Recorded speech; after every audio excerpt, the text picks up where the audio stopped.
It's Waxing Lyrical, baby. Hello, Waxers, and welcome to Waxing Lyrical with Mains and Dutch. I'm your host, Mains, and my colleague who had no problems getting up on Monday morning. It's Mr. Neil Dutton. How are we, Neil? Very, very tired. Still. It's now Tuesday, and yeah, still tired. Long day. I'm not gonna lie. I had to be up at 5 o'clock in the morning, so I watched the first half, then watched the second half. Sometime not in work. Of course, because that would be illegal. In the interest of full disclosure, though, I should point out that Saturday night I didn't really sleep either because child number 2 decided she wanted to be up and awake. So at 2 o'clock in the morning, I took her for a drive for an hour till she eventually fell asleep. I was petrified that I'd be stopped by the police, for driving around with a child in the back of the car wearing what I can only describe as Peppa Pig pyjama bottoms. I had a shirt on as well. I'm not a deviant. I mean, it's one of them things, doesn't it? 10 years ago, driving around at 2 o'clock in the morning was Saturday. Now it's 5 hours after bedtime. Yeah, now it's, come on. This is all very well and good, but not this weekend. I just didn't need it. Yeah, no one needs that done. So obviously, early one this week, we want to get our Super Bowl recap in. I know some other podcasts, like the Bill Simmons one, did it Sunday night. I think it depends on when you listen to around the NFL when they did theirs. It sounds like 3 o'clock Houston time. We've given it a few days to marinate. So we're going to recap. We're then going to briefly dive into the next year's odds for the Super Bowl because we're crazy like that and they won't mean anything. And then we're going to give you... Always another year. Yeah, always another year. Give you our off-season schedule and what we're looking to do over the next few months, getting ready for next season, I guess. Yep. The grind never stops. So obviously, Super Bowl, Patriots 34, Falcons 28, went into overtime, first overtime game ever. Not really surprising. I guess one of the main takeaways is when you just look at that, and if you didn't watch the game, you'd be like, oh, close game. It was 28-3, 28-9 with not long left and probably both of the greatest comeback and the biggest choke job in NFL history. I guess it's easy to say what the Atlanta did wrong, but I suppose what they attempted to do, and I don't know if you agree with me, is they lived by the sword and unfortunately also died by the sword in their play calling. Yeah, I mean, if Kyle Shanahan, who'd been aggressive the whole season, had suddenly decided in the Super Bowl that it would be a good time to, soil his own trousers and play conservatively, I think Falcons fans would have been disappointed. These plays worked for, 19 weeks of the season, more or less. It was foolish to expect them not to work. Now, when they had been, it was just a question of poor execution. I think the play calls have been more often than not we know about the but let's be clever in how we carry out our jobs. Do your job, as the other team famously says. I think it's one of those things. It was poor execution. Hindsight is obviously 2020, and I'm sure Kyle Shanahan will never sleep again. And I mean that sincerely. This one he will never get over, especially when you look at it. It's 2nd and 11. 3:30 left in the game and you decide to take a 7-step drop. I don't know if that's the correct decision when you're on the 22-yard line and a field goal gets you to 11 points. You did it. My issue then is Matt Ryan has got to get rid of that ball. Absolutely got to get rid of that ball. He cannot take a sack in that situation. I don't know what he needs to do to not take a sack, but he can't take a sack in that situation. I mean...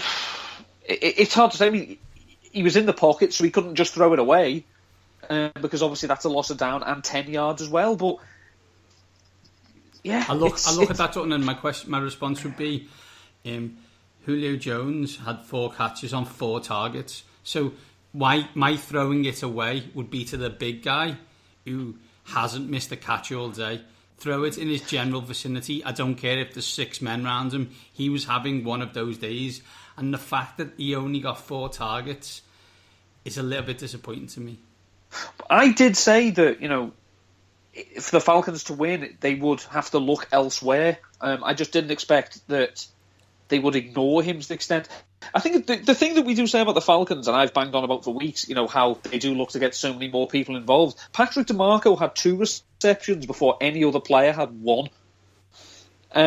So obviously they were sending the message to the Patriots early. No, please, you know we've got Julio. We know you know we've got Julio. He knows, we know, you know, they know. Everyone knows Julio's here. But this is our fullback. They're dying apparently.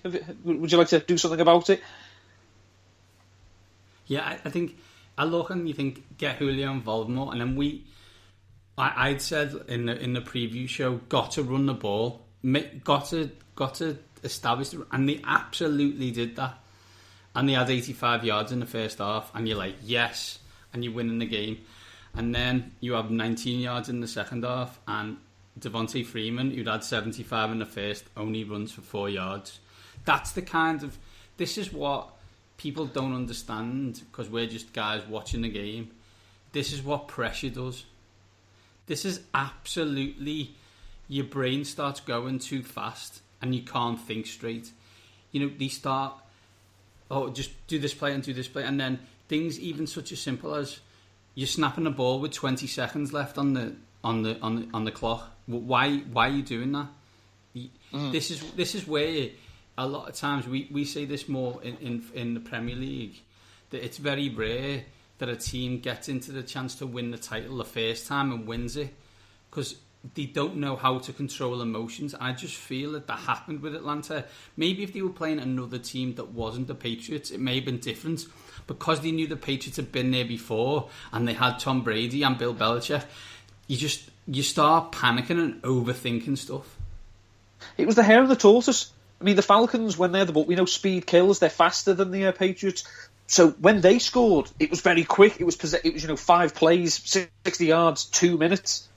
And then the Patriots had that first touchdown drive that took 13 plays, took 7 minutes. My initial thought was, how much time do you think you've got? They only have to score once here, this game's dead. But the message they were saying to the Falcons is, our way, we can go slow longer than you can go fast.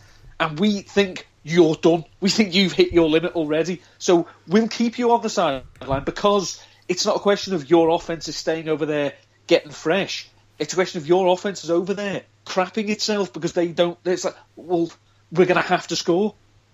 Yeah, I think that, and one of the differences that we, when we talked about the game on last week, and I feel quite nice that I made a couple of predictions that made sense. I said for the Falcons to win the game, they've got to win the turnover battle by 2. They were winning by 2, and at that point they were up by 16. But slowly but surely, whether it be the Alec Mack injury or just the fact that the offensive line, although it was Pro Football Focus number 6, was never really that good all year. The Pats defense got to Ryan, 5 sacks, and obviously that forced fumble turnover, and that kind of again adds to that situation of, should you be taking a 7-step drop with 3 minutes left? Yeah, and also they did themselves no favours at all with the penalties. Was it 3 consecutive third down conversions on penalty when the Patriots couldn't move the ball on third down? The Falcons were stopping them on first. They were getting a bit on third and second. Third and long, couldn't do it. 3 plays in a row, they gave them the first down. Now, ultimately, that drive didn't go anywhere, but it set the pattern that these officials are watching now. You're not going to get away with anything. You can't be grabbing. You can't be tackling people. And ultimately, it was an overmatched defence. And, a lot of young players who, if they'd have won, we'd be talking about how brave, a future... brave, I hate that word, sorry. Brave new world this defence can go into, because they're only going to learn and get better because they've got the experience of being champions. Whereas now you look and think, you're actually incredibly naive still. You still need to improve an awful lot. And you can't rely on 53-year-old Dwight Freeney to get all your sacks. 28 of 37 for 287 yards and 2 touchdowns, and leading the New England Patriots to 5 the scoring drives on their final 5 possessions. 93 plays to 46. Dutton, you nailed it last week. in terms of the Patriots will kill you with paper cuts. 93 plays. That is a college-esque Cal versus Oregon on a Saturday night at 4 o'clock in the morning type number. And that's how they won the game, by never really changing their game plan. This is what we do. We will do our job. And when we eventually do our job all the time, we will win. Speaking as Philadelphia Eagles sufferer, we had 3 years of a head coach, who didn't grasp this. You know, the Eagles would get so far ahead in some games, especially in the first 2 seasons, but then the opposition would start to come back, because it's like, no. Every drive doesn't have to be a 2-minute offense. Why not a 4-minute offense? Why not really slow the game? No. Why are you snapping it? No, Chip, what are you doing? No, well, now the defense are back on, Chip. What's going on? And that's what it was like. It's they've scored. We can have a break. Seriously, we're punting already. Please, just for one series, run the ball 3 times. You don't even have to get a first down. Just take 3 minutes out of the game and we'll punt it away. But it's not even that you've got to take 3 running plays, Dutton. It's when you snap the ball for those 3 running plays, you've got to snap the ball with 2 seconds left on the clock, not 22 seconds left on the clock. Yeah. I just look and think, now if we look, again, focus on the Patriots, in the last 2 Super Bowls, entering the 4th quarter, they've been down by a combined 29 points. Now, do we just say to all Patriots fans, we know 07 hurt. We know the other time you faced the Giants, was it 11 hurt? 11. But it's over now. So I'm not interested in hearing it. You've got your comebacks now. So if you want to, I'm happy for you to swap the Seahawks victory for the Patriots for the Giants victory in 07.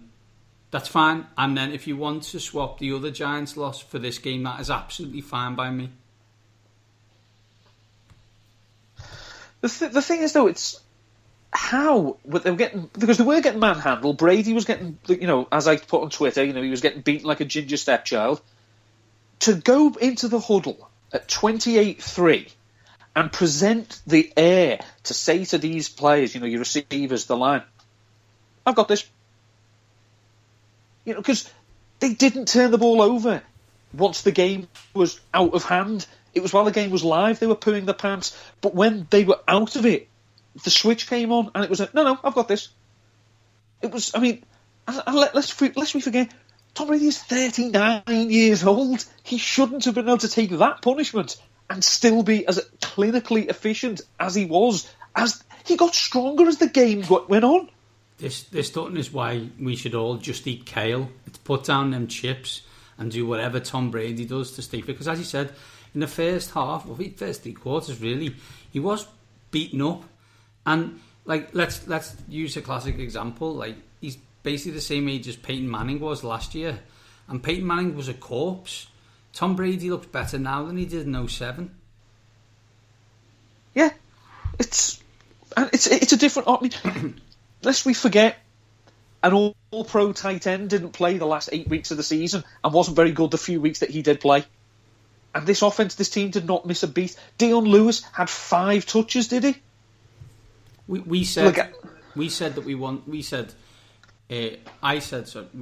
thought LeGarrette Blount or Dion Lewis would get 3 touchdowns. Okay, I was in the right ballpark. Did I think it was going to be James White? Do you know, since all 3 have been active, so since Dion Lewis came back, before Sunday, if James White was on the field, the Patriots passed on 92% of the snaps. You don't have to respect James White as a running back. He's a receiver. But to allow him to gash them the way that he did was bewildering. If we go back to 07, Dutton, and we look at the Julian Edelman catch, again, dear Patriots fans, that's now even now. Karma has officially brought it back for you. But more for me is, it's a wonderful catch. I'm pretty sure that Ant-Man is underneath it, so Julian Edelman can catch it. But really, how, from the Atlanta point of view, do you challenge that catch? Panic. It can be no other reason, can it, than unadulterated panic. Yeah, you wasted a timeout. When, lest we forget, the Falcons got the ball with 57 seconds to go. They've won some games this season by driving quickly and efficiently, but with one timeout and the way that their offense hadn't done a damn thing, they needed some help. But that challenge was praying that someone in New York would see something that wasn't there and overturn it. Because even when it happened, the official who ran in to say it was a catch, from where he was to make that call, he's damn sure he's caught that. To then challenge it, bewildering. What we should say, Don, on that is everybody is very critical of referees in any sport, and we are usually very, very reticent to commend an official.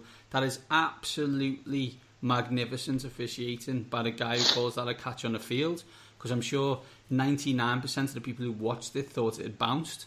He's got that right, and that means that Belichick doesn't have to challenge because he shouldn't, because it's right. It's Quinn who has to challenge because he thinks that he's got it wrong. I think the game was actually was incredibly well officiated. I mean, Carl Cheffers as a referee always sounds a bit like you've just walked into him doing something and he shouldn't be doing. He's got that sound of "oh, hello," type tone of voice. But I can't remember any serious bad decisions. No, agreed. I think now you look back and almost the Patriots have had. I guess people will look and say there's three eras. There's like the 2001 to 2004. There's the 2007 to 2011, and then there's 2014 onwards, I guess. But what it should be noted is that 30 of the 56 Pats on the roster got their first ring, and basically 14 starters from 2014 weren't there, and they had 14 new starters for this game. People will look at Dynasty, but it's not. It's just Bill and Tom. It's just excellence. It's if you have that coach, that quarterback, so many cracks. Do you remember when they were 7-1 and traded away their best defensive player? Do you remember before the start of the season when they traded away their best defensive player? Yeah. Do you remember when they lost the biggest defensive weapon in the league, the biggest mismatch in the whole league? Remember when they lost him? Yeah, they didn't have Deion Lewis for 10 weeks. And they went 17-2 and just won another Super Bowl. It's not fair. It's that like we bait one of our best friends, Tony, all the time. Massive Patriots fan, but he's one of them. The world's against. Like, why can the world be against you as you're about to win your fifth Super Bowl? But is it over now? Have we just lost? Do you know, like, greatest of all time, best head coach ever? We could have put forward arguments for other people, but as Tony can quite rightly ping up now, Tom Brady's won more Super Bowls than both Mannings combined. Yeah, it's over. I mean, you look, he won his first Super Bowl in 2001. Say he never wins another one. He won his fifth 16 years later. And he was he was infinitely better in his 16 years later than he was in 2001. Well, he threw for, was it 21 times in 2001 for 150 yards. Won the MVP for a last-minute game-winning drive. I'm prepared to stick my neck out and say that. This time and the last two times, he's put the team on his aging back, and it is an aging back. He's an old man, and said, "No, I've got this." I mean, granted, in 2014. The Seahawks lost that by questionable play calling. The very last minute. This one, yeah, we can say bad play calling. The Patriots still had to go down the field, score a touchdown and get a 2-point conversion, keep the Falcons out, and win the coin toss. But so once the coin toss is won, Dutton, like, first of all, it's like that. Like, I this reminds me quite similar of, like, Istanbul in 2005 for Liverpool. That, like, once you get to 3-3, it's over. I don't know why we're still playing. And it's like the Falcons in at overtime. You never win in that coin toss, right? You just not. Don't just accept it. And then as soon as you know you've not won it, when they actually do the wasting the time and flicking it, you may as well just shake hands, save yourself the 75 yards, because they're going down the field and scoring, and you're not stopping them. I mean, anyone who's saying this, after such a great game to not get a chance to score is a travesty. Hang on a sec. This is an offence that didn't score for a quarter and a half. And didn't look like they probably thrown a bloody interception or something. And plus, they didn't just make that rule up. That is the rule. Stop pissing and moaning about rules that are in place months, weeks, years beforehand. They didn't just get up and say, next goal the winner. It's that standard thing that we always talk about offense versus defense, and again, which almost feels like it's undefeated record. Defense wins again. We this is a fantasy show, but we all need to realise that 99 times out of 100, the best offense comes up against the best defense, and the best defense wins. The best offense in the league this year scored 21 points. Yeah, and didn't score for like a quarter and a half, basically a half. Yeah. And don't forget, this wouldn't have needed overtime if the Patriots had a reliable kicker. So that's a question, and I suppose just it's a whatever. But how long till Gostkowski gets cut? Because he will. Oh, they cannot rely on him. He missed a field goal, or an extra point, in the championship game last year. He's shown he cannot be relied on. LeGarrette Blount has shown he cannot be relied on. That was a huge fumble at the time of the game. And you look, he didn't get an awful lot else after that. I mean, obviously game script's against him. They don't pass the ball he doesn't get, he's not a factor in the passing game. But if you can't do your job, Belichick's got no real time for you. Yeah, I think he's cut, and he'll be, I wouldn't be surprised if he was on one of our rosters. I know Tom Brady won the Super Bowl. He threw for 460 yards. He threw about 700 times. But let's be honest, you think James White was the MVP? No. James White is a product of the system. He's Kevin Falk. Tom Brady needed a reliable man, and he found it in James White. James White did not make Tom Brady. Yeah, true. And what I'd like to say is that there's a lot of Patriots fans who watched that 2-point conversion that James White scored and was like, I saw that play 15 years ago with Kevin Falk. It's the same one we've always run. Yeah. We all saw it. Falcon's defensive coordinator hasn't. He didn't. 10 Super Bowls as a coach, 7 as a head coach, 5 wins. Is the only thing that Bill can do now to make us even more in awe and wonder is win one when Tom Brady retires? Yeah, I think it's the argument that people say, you can say that Nick Saban might be the greatest college coach of all time. No. Go and win the national title with Florida Atlantic. Then you'll be the greatest college coach of all time. Belichick, we know how great he is. He won 11 games with Matt Castle, but he didn't win the Super Bowl with Matt Castle. So I think if he can win a Super Bowl after Tom has finally given in to Gisele's demands to, stop playing, then, yeah, I mean, ultimately, let's be honest, the question's closed. Yeah, it is. It is absolutely. Yeah, he's the best. And there's a lot of Cleveland Brown fans who bang their head against the table, and Jets fans, I'm sure, every single time it happens. I guess if we move forward, the only real question for the Patriots, and we'll come on to the Falcons in a minute, the only real question for the Patriots is, what do you do with Jimmy G? Do you expect Tom Brady to play for 4 more years, and therefore are you going to trade Jimmy G in the off-season? Yeah, you are. Because you will get a ludicrous price for him. Someone will offer a high second or a first and a third something for Jimmy G, because he's got that, that Tom Brady backup sticker on him. So, he must have learned something. Why? Why must he? I sat in RE classes for 7 years. I didn't learn shit. Just because I'm there doesn't mean I learn. Someone will give them what they want and enable them to run the draft. And, they've got loads of cap room. They've got a few big contracts to take care of.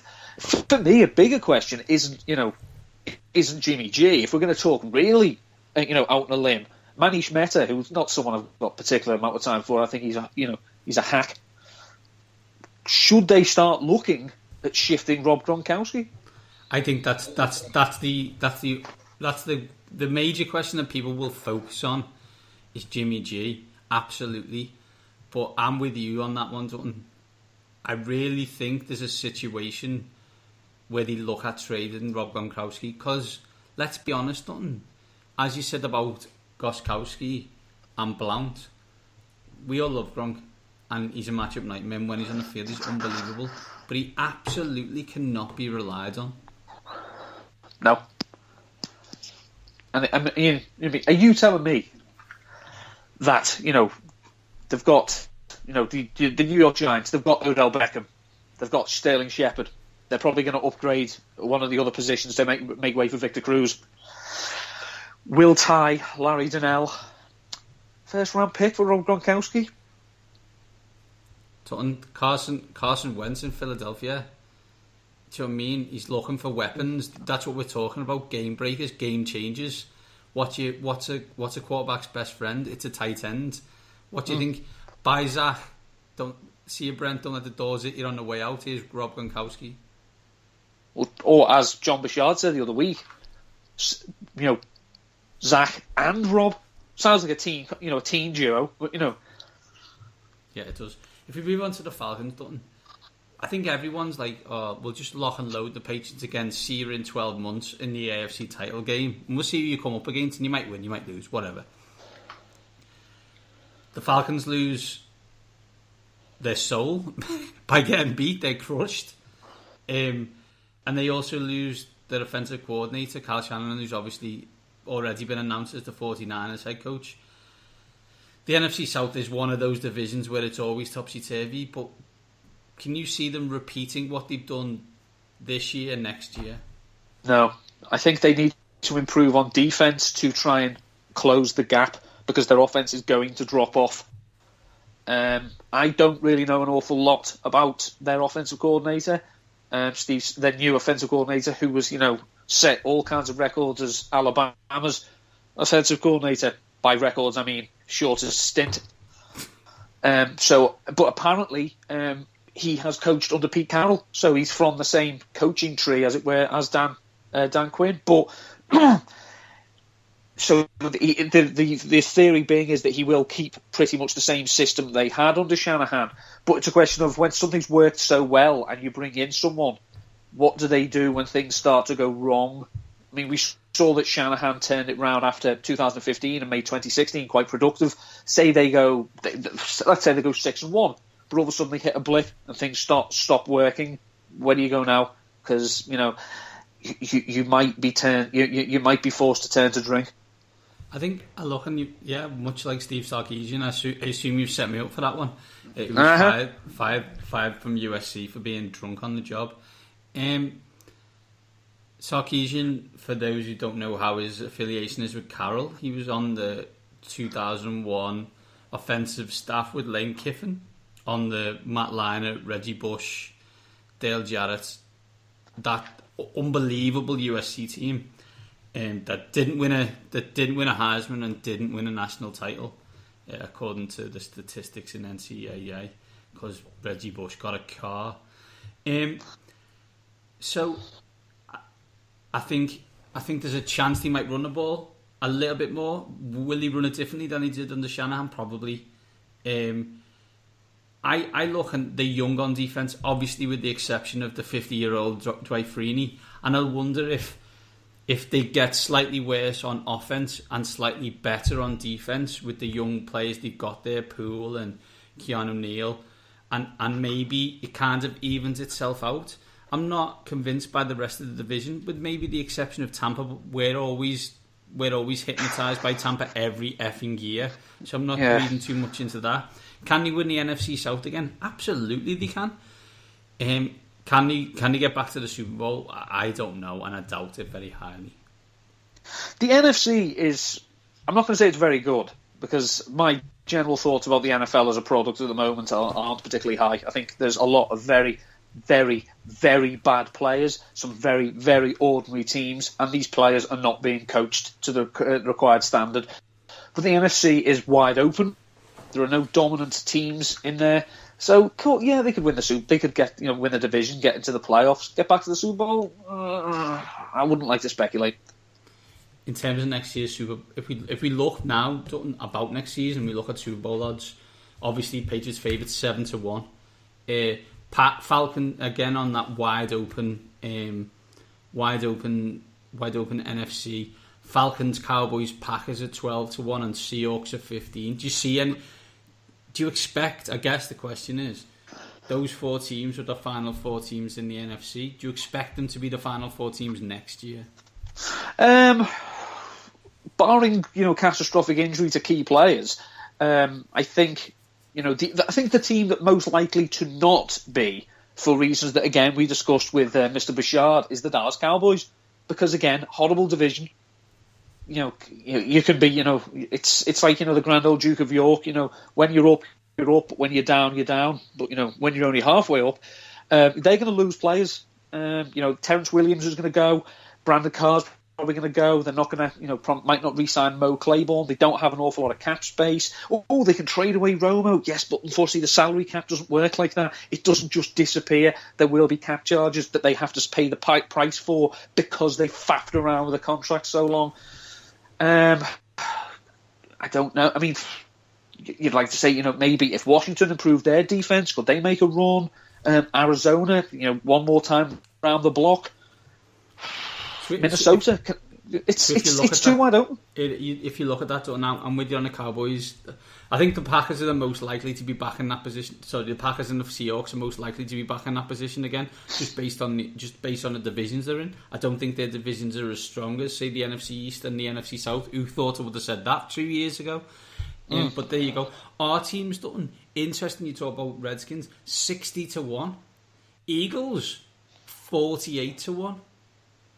So that's an anti-Schneider bias in that bet. I'm sorry, it's got to be right, because I know there's open questions on Kirk Cousins, but in theory, all that's going to happen is he's either going to get traded for a lot of picks, or he's going to play under the tag. So it's the same team again. They're going to be younger, and they've got a lot of cap space. I understand why we're 60-1. We're never going to win the Super Bowl. I'm happy at being 60-1. What I'm not 100% sure is why the Eagles are 48-1. That's a Carson Wentz bounce, I would assume. Yeah, and they expect talent to appear on the offense. Yeah, that's Wentz's upside being baked straight into the price. And let's be honest, we may put a couple of quid on it, but we don't expect any return on it. No, I mean, I'll miss that 25p. So ultimately, it's a Freddo. So. Oh yeah, remember? I can't talk about Freddo's being 25p. They'll start another rant. But you know what? It probably leads us swiftly onto that's our Super Bowl recap, and we just want to quickly give you our plan for the off season. We'll obviously carry on with the NFL, talk a lot of news, talk about what's gone on in the previous week or couple of weeks, depending on the schedule. Give it a fantasy slant, as we will do, from a DFS or a normal standard scoring kind of idea. Lots of interviews, hopefully, this summer. We've had some brilliant ones in the past. We hope to get those people back and also hopefully get some new ones on board. Don't be looking for players. That doesn't usually happen. We're not a big fan of talking to players. We like talking to reporters, coaches, maybe a defensive coach who's just moved from Denver to Southern California. We'll see if that materialises. He might have a book coming out. It may be a defensive coordinator for the youngest coach in the NFL. We'll see how that goes. We'll get our favourites on talking about the season. But back to the off season means back to Weird World. So we'll be digging through the archives of the internet, not looking for Donald Trump tweets like everybody else, but we'll be looking for weird stories that don't involve politics and probably involve someone from Florida doing something absolutely outrageous. I tried to mute tweets containing the words Donald Trump, and Twitter basically just closed. There was just nothing. There's just a dust ball crossing your phone. Yeah, it was like, as Dr. Cox once said in Scrubs, if they took all the porn off the internet, the only website left would be one that said, bring back the porn to the internet. I think you're right. There'd be it would just be me tweeting absolute crap and sex bots liking tweets that I sent 16, 18 months ago about matters that I can't even remember. Absolutely done. If you've got any weird stories, not about sex bots / what would happen to the internet with no porn, drop them to our Twitter account, which is @waxing_lyrical. If you want to speak to us individually, I'm at Main87, Neil is at N13. Obviously, this is Waxing Lyrical with Mains and Dutch. Rate us on iTunes, listen to us on a multitude of formats. The season's over, but we're going to be here for the duration, so please continue to listen. Any last words, Dalton? At the end of the universe lies the beginning of vengeance. This has been Waxing Lyrical.